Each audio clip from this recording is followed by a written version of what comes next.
Quem tem razão?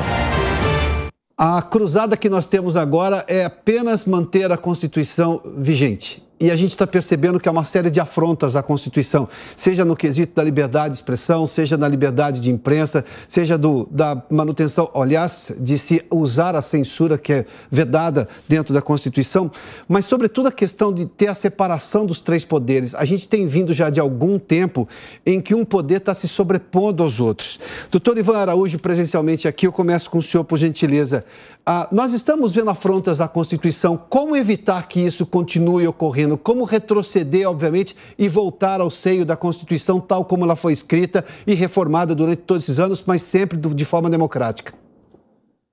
Adalberto, essa é uma situação complexa, mas ela é possível entender o que aconteceu e como pode ser evitada essa situação. Isso não aconteceu do dia para a noite. Começou lá no primeiro momento, quando houve um primeiro desrespeito à Constituição. E nesse momento, com o primeiro desrespeito à Constituição, e no decorrer desse debate, eu posso me referir especificamente a eles, e não houve uma reprimenda, não houve uma consequência para o julgador que desrespeitou a Constituição naquele primeiro momento, esses julgadores começaram a sentir segurança para decidir contra a Constituição ou contra a legislação. Doutor, qual foi esse primeiro momento? Até porque ele é bem importante ser dito agora.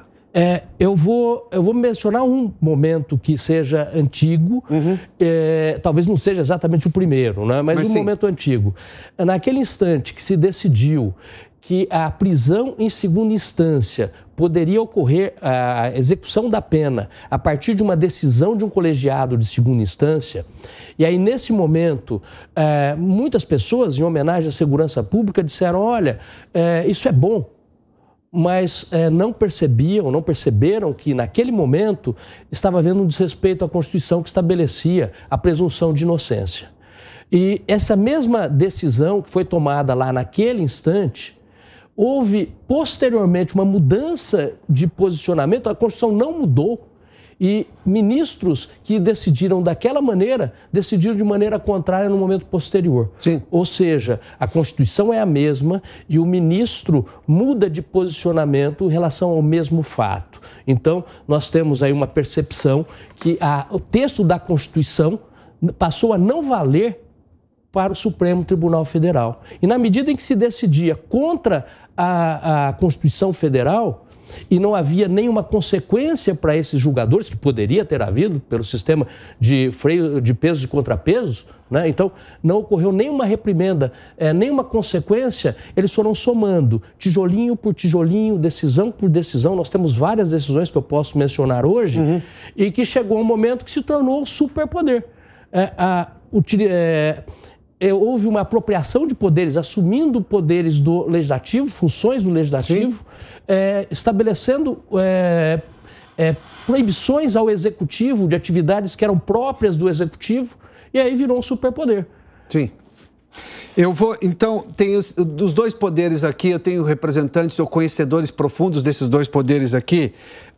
Deputado Paulo Ganimi, a gente viu o Congresso ser apequenado por decisões do Supremo Tribunal Federal. Como reagir a isso, deputado?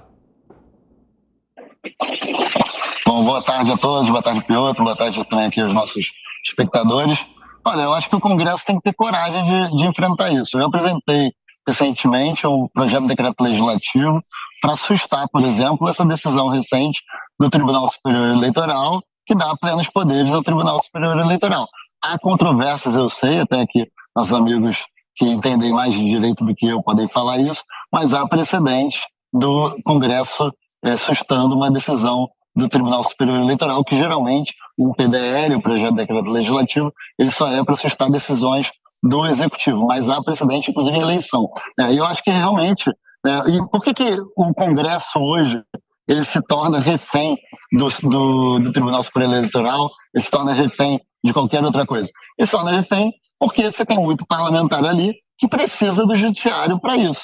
Então, na verdade, assim, gente, a gente tem um problema grave que essa relação errada, inclusive prevista na nossa Constituição, de que só o Senado pode entrar contra um ministro do STF e, ao mesmo tempo, o Senado não tem como, por exemplo, entrar contra a presidência da República. Então, a gente vira um ciclo aí que a gente não faz com que o problema seja resolvido nunca. Um depende do outro e o Brasil fica aí à mercê hoje, principalmente dos ministros do STF. Doutor Ricardo Prado, seja bem-vindo ao debate também. A gente viu recentemente o Supremo atropelar o Ministério Público.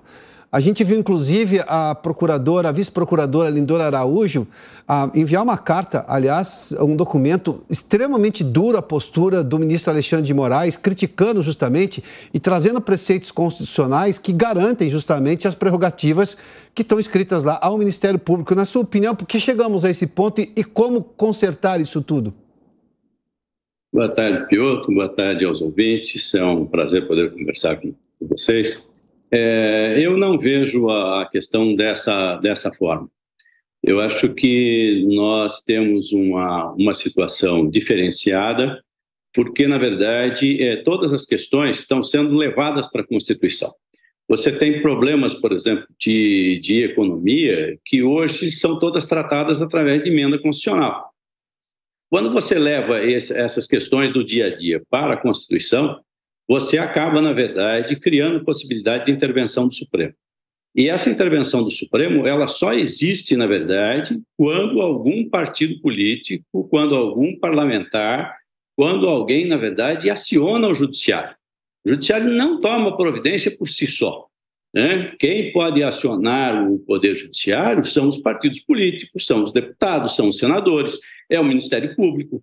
Então, você tem essa possibilidade, mas isso só ocorre, na verdade, porque está havendo esse acionamento excessivo, né? Se o parlamento conseguisse resolver as suas divergências dentro do parlamento, isso não chegaria ao judiciário.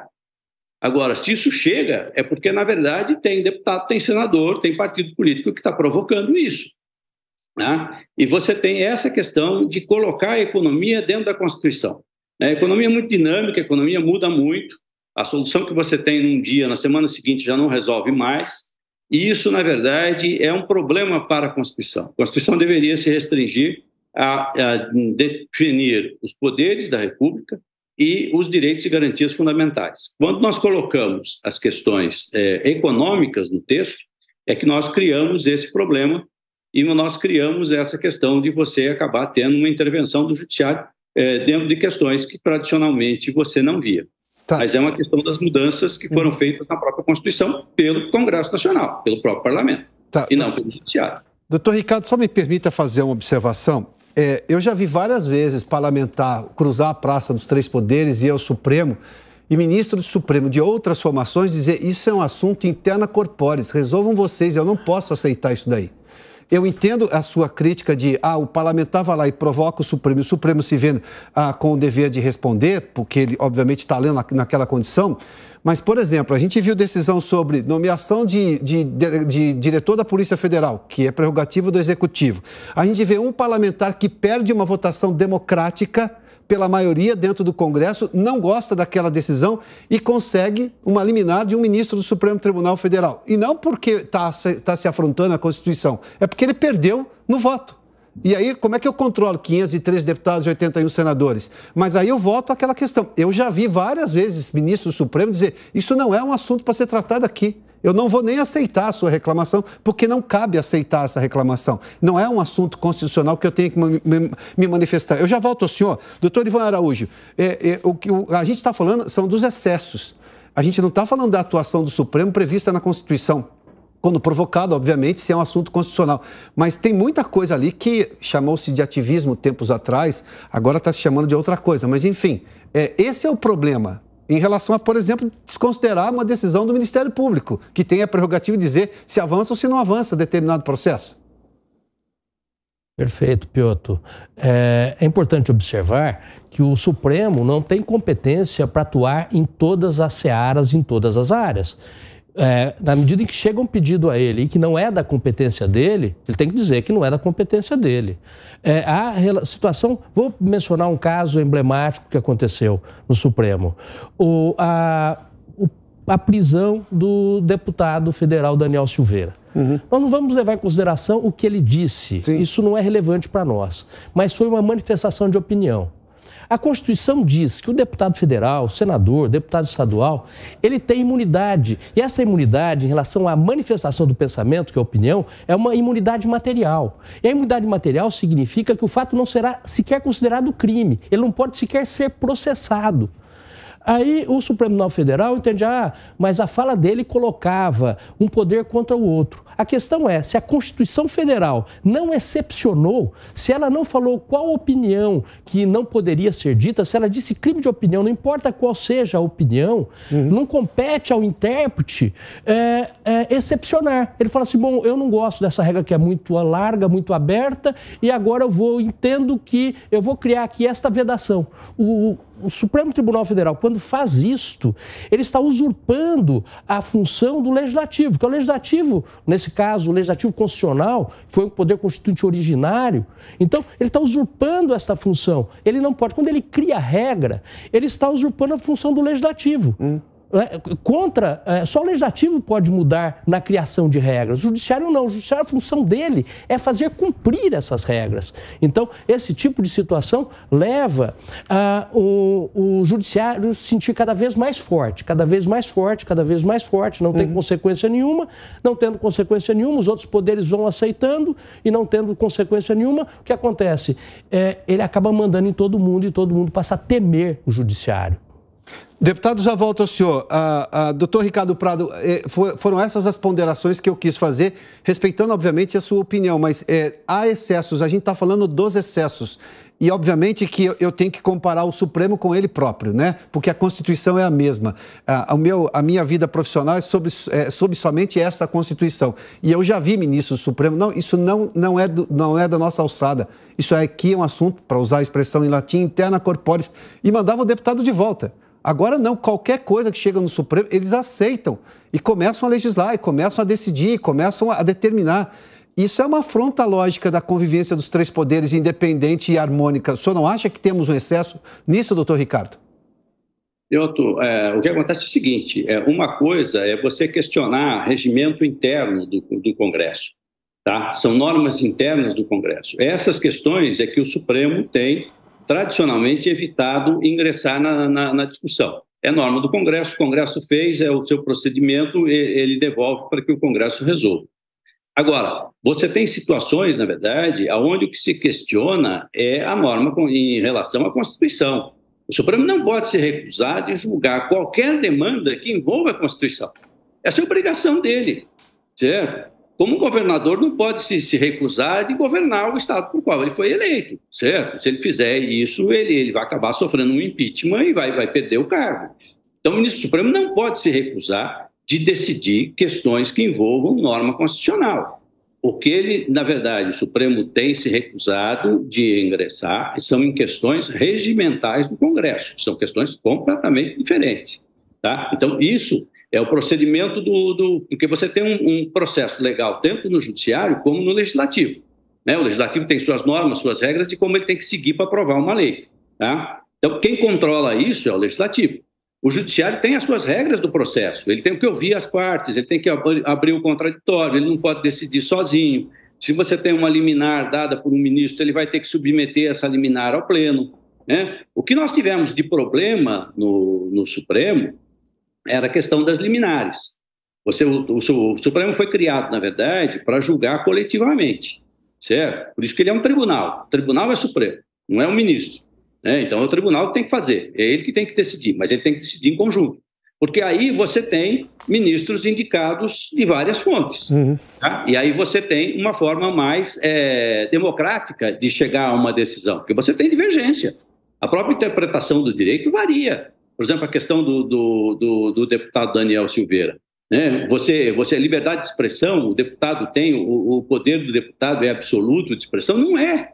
Entendeu? Embora seja uma imunidade material, ela não dá ao deputado o poder de violar a própria Constituição, certo? Então, eu não posso, na verdade, sair na televisão e incentivar as pessoas, por exemplo, a agredir alguém, né? Quer dizer, isso é crime, Certo? Quer dizer, ninguém pode fazer isso, nem deputado, nem presidente, nem governador. Nem Mas, doutor Ricardo, está tudo indo parar no mesmo inquérito comandado pelo ministro Alexandre de Moraes, inclusive cidadão que não tem nenhuma prerrogativa. Isso é justo, na sua opinião? O devido processo legal não daria a ele, o cidadão comum, de responder na primeira instância com amplo direito de defesa. A gente está vendo perfis de rede social sendo derrubados sem que a pessoa que teve derrubado receba uma comunicação de o porquê que está sendo derrubado, até para exercer o direito de defesa, que o senhor concorda comigo, está na Constituição, não revogamos isso ainda. Eu estou falando dos excessos, doutor, esse é o ponto. Que aí, óbvio que eu entendo o seu ponto de vista. Aliás, eu só ouvi antes também o deputado Paulo Ganimi. Deputado, são acerca desses excessos. O amplo direito à defesa consta na Constituição. E aí eu vou lá, coloco alguém no inquérito. A gente viu o caso daqueles empresários, os advogados deram entrevista aqui, que eles não tinham recebido a notificação. A acusação, eles não podiam entrar com uma defesa porque eles não tinham recebido qual era a acusação formal. Se isso não é romper qualquer preceito constitucional, é o quê? Por parte de um ministro supremo? O inquérito da fake news é uma aberração desde o início. A gente tem que lembrar, inclusive, o que provocou ele. Foi uma reportagem da época, em 2019, se não me engano, da Cruzoé, sobre o Dias Toffoli, o ministro Dias Toffoli. E isso virou um inquérito que ficou aberto há anos e qualquer coisa se torna motivo para colocar ali. Inclusive, ele é inconstitucional em todos os sentidos, inclusive no motivo de você ter aquele que é teoricamente vítima, é também um acusador e é quem julga também. Então está tudo errado desde o princípio e isso está se tornando prática. E como alguém falou aqui, eu não lembro quem foi, você vai testando. E vai testando, e vai colocando ali o limite, vai estabelecer um novo limite, e é isso que a gente está vivendo hoje. E eu venho provocar aqui também, já provoquei isso no plenário, nas minhas redes sociais, a gente tem um problema grave, por exemplo, no caso do TSE. O TSE, por exemplo, ele hoje é quem opera a eleição, é quem fiscaliza a eleição e é quem julga. Então, assim, a gente tem ali, não tem a divisão dos poderes na eleição no Brasil. Então está tudo errado nesse sentido. Tá. Senhores, o tempo está curto. Eu tenho 30 segundos porque não quero deixá-lo sem uma manifestação final. Doutor Ricardo Prado, por gentileza, 30 segundos, porque senão eu não consigo nem dar esses 30 segundos. Por favor. Eu gostaria de esclarecer que as pessoas precisam, na verdade, compreender que você não há direitos absolutos na Constituição. Você tem uma série de fatores e de valores que têm que ser defendidos. E eles, umas vezes, entram em confronto com outros. Uhum. Então, é preciso, na verdade, fazer uma interpretação, sim, daquilo que está escrito no texto constitucional. Você não tem uma norma que diz isso e aquilo resolve todos os casos. Se fosse assim, você não precisava ter judiciário, né? Era simples. Doutor Ivan Araújo, por gentileza. Eu penso que o texto constitucional que está expresso de maneira clara, que consta que não haverá crime de opinião.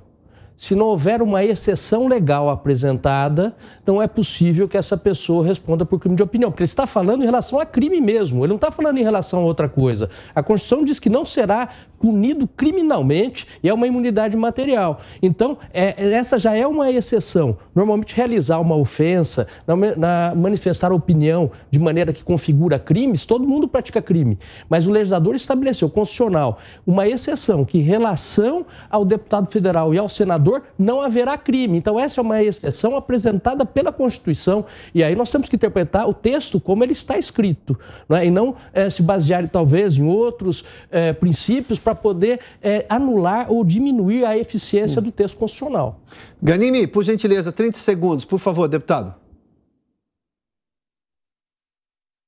Olha, eu acho que a gente tem aí tolerância demais para alguns tipos de crime e intolerância para quem dá opinião. Né? Alguém que vai lá, comete um crime de corrupção, rouba o Brasil inteiro, todo mundo ao seu redor é condenado, preso, devolve dinheiro, faz delação premiada, faz acordos de leniência, aí não, aí tem que passar por todas as instâncias para ser condenado, ser preso, e hoje, inclusive, é eleito presidente da República. Aí o cara que vai lá e fala uma besteira na rede social, que eu não concordo também com o que ele falou, ele pode ser preso imediatamente. Está tudo errado, está corrompido, inclusive, nossos princípios e valores no Brasil. E sem direito à ampla defesa, como em muitos casos de perfis derrubados e de pessoas que foram ter que responder à Polícia Federal sem saber exatamente por que estavam lá. Eu fico imaginando o que diria um professor de direito para os seus alunos hoje diante dessas releituras constitucionais. Doutor Ricardo Prado, doutor Ivan Araújo, deputado Paulo Ganim, muito obrigado pela participação aqui nesse debate. Boa tarde a todos os senhores, hein?